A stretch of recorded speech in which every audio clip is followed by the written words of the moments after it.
A very good day I bid to everyone. My name is Vagish and I'm a first year medical student. My topic today would be considered heavy for many individuals out there, but I wish to shed light upon this topic today as it is essential for everyone to realize the disastrous effect if no one actually bothered to keep this issue in check. So, to start off, aside from my interest in the medical field, I do have passion for global geopolitics and economic issues that are plaguing our generation. One such issue would be the disputed waters of the South China Sea. South China Sea. It's rich in oil and gas. There's loads of fish, and the shipping link are the busiest in the world, ladies and gentlemen. Though China wants control of all of it. But other countries have their rights too, are they not? So, well, the Americans, though, on the other hand, they need to secure some trading routes in South China Sea, as South China Sea carries hundreds of billions of dollars worth of good every single day.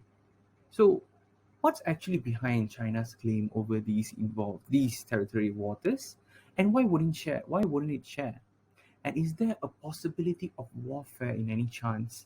And will our country be involved? My topic for today will be able to shed light on the issue revolving around the disputed waters of South China Sea, and my aim today is to make the public well informed of the current status quo and also why they should be worried about their future. This issue is important as it involves also our country's sovereignty at stake.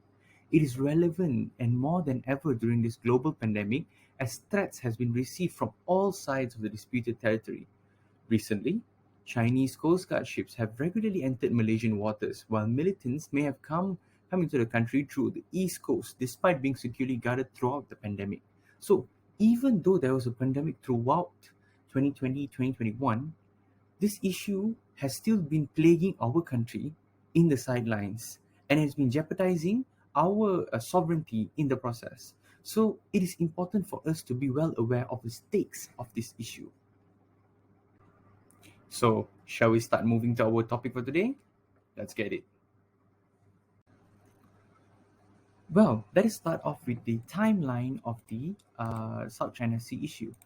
Now, how did the South China Sea dispute begin? China, under the rule of nationalist Kuomintang Party, demarcates its territorial claims in the South China Sea with an 11-line dash line on the map. So, although in 1923, they actually used this map following the 1923's reference to Chinese cartographers, where they actually drew 11 dash lines. How did they get 11? It's actually because over the time, China became much more hungry towards their power. So what happened was they decided to carve out more and more of the land and the disputed territories of the South China Sea. So in 1969, after extensive geological surveys in 1968 and 1969, a report published by the UN Economic Commission for Asia and Far East found a substantial energy deposit in the seabed between Taiwan and Japan. So, although China has not previously disputed these Japanese claims to the island, now they're suddenly coming in and disputing these islands. Why?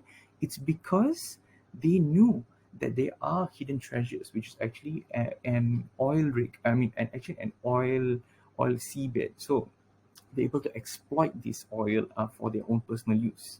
Next, in 1974, after the fall of Saigon and the reunification of Vietnam, then the newly formed Socialist Republic of Vietnam upholds the South's former claim to the Spratlys and Paracels.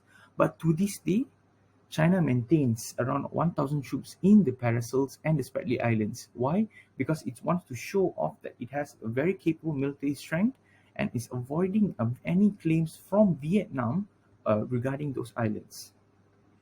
Next, in 1982, to which China actually agreed, is the third and final United Nations Conference on the Law of Seas, or UNCLOS, which actually defines the right and responsibility of the nation to use the surrounding waters based on the exclusive economic zone and continental shelf.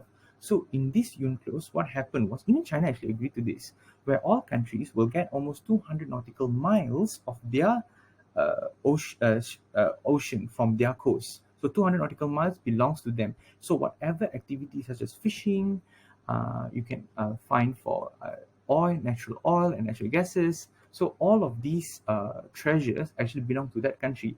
However, based on China's nine dash claim, or currently 11 dash claim, what will happen is actually all of these South China Sea's territory would belong to China. So can you see how unfair is that, ladies and gentlemen?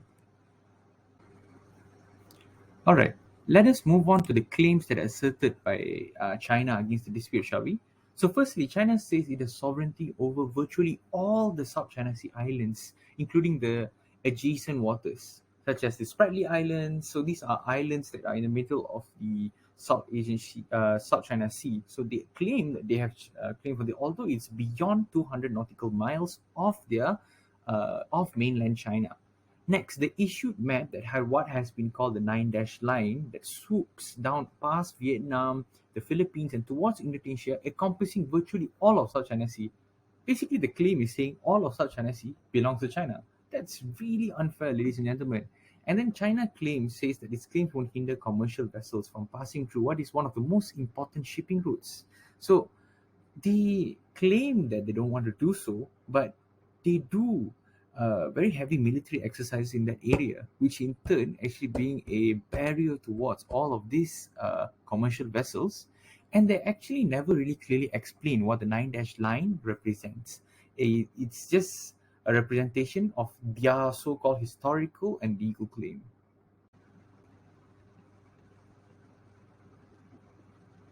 Now, ladies and gentlemen, let us move on to what countries are actually, how many countries are actually with China. As you can see here, there are 71 countries that publicly support China's position, where they claim all of the South China Sea belongs to China. So, what is the reason behind it? It's actually a psychological game played by China. It's because China is the number one global trader and the main economic source for many of these poor ridden countries. As you can see in Africa, almost 39 countries uh, are behind China. In Asia itself, there's 20 countries who openly support China, and Europe and South America, and also international organizations such as the League of Arabs and the Shanghai Cooperation organizations. So you can see China has a very big influence worldwide about this issue. Though there are also countries that went against China's claim. So firstly, Philippines claim that they have no legal basis. China has no business telling Philippines what it can and cannot do. That's what Manila Defense Minister said. So even the President Rodrigo Duterte, the 16th president of Philippines, actually mentioned that they should uphold the exclusive economic zone, which is a concept adopted by the Third United Nations Conference on the Law of the Seas. Here is states where any country from the coast, 200 nautical mile extent from the coast, all of the resources belongs to that specific country. And I personally feel it is a very important rule to uphold because this is what China agreed to in the first place. So why is there a conflict of interest between this? So and then we have the Americas. So now the United States of America has mentioned that the freedom of navigation operation or FONOPS is important in that region. Although they portray a kind of tone where it doesn't impact their economic trade with China, but at the same time they're trying to be assertive in that area by how? By sending in military exercises. As you can see, recently, in the most recent events, the USS Wayne E. Mayer is one of the Navy ship. It traveled 12 nautical miles of the fiery coast island Massachusetts, where the Chinese army are doing military exercises there. The reason why it shows is actually to assert its military presence in that area to show China that it's not cool for them to do that, because this ocean is meant to be shared, and legally speaking, following the international law, they should follow that instead of actually creating their own history and trying to adopt something that is not fair for all countries. Australia also is another country that has formally rejected the China's territorial claims and maritime claims because it has clearly said, according to the Declaration of United Nations, Australia said the claims by China has not taken any majority basis. And it comes after the US. Some China's action in the area are also unlawful. So, with that, ladies and gentlemen, I would like to conclude today's speech in telling that it is important for us to know what our country is currently doing to solve this issue. And it is important for us to be aware that even though we are in a global pandemic, there is a possibility of us in the brink of war if we are unable to come to a conclusion for this issue. There are three ways this issue might go down. Firstly, it may go down as a where China would force all these ASEAN countries into a settlement, which there is a high chance of it going through, as many of the Asian countries are actually very good economic partners with China, and they depend solely on China for the economic prospers. So that's chance number one. There's the event number two, where it may lead to a global brink of war, which is something we must avoid at all costs, because we don't need any more lives to be gone because of disputed territories. Now, the third way is somehow China and also the ASEAN countries come together and find a compromise solution. This is something they want to achieve in the next ASEAN meeting, and they want to create a special meeting among the Chinese ambassadors and also many of the ASEAN ambassadors, so that we are able to progress as a unified ASEAN country. With that, ladies and gentlemen, thank you so much.